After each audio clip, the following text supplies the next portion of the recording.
pair your new mProZX smart downlight, first select to add a new device. This will place your hub into pairing mode, indicated here by a steady green flashing light. Next, simply power on your new mProZX. 2 flashes indicate the downlight is now in pairing mode. A third, final flash indicates the downlight has been successfully detected. Please note, pairing multiple devices simultaneously will result in a longer pairing delay.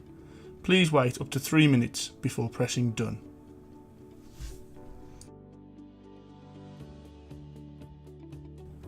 To begin using your new Aurora mProZX Smart Downlight, first select the Devices tab.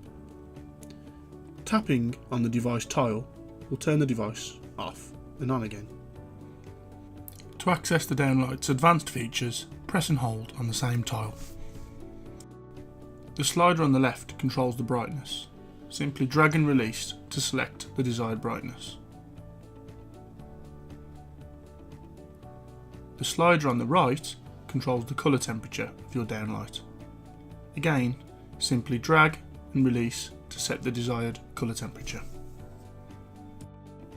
Here we have the downlight at 2200K warm white, increasing to 5000K cool white.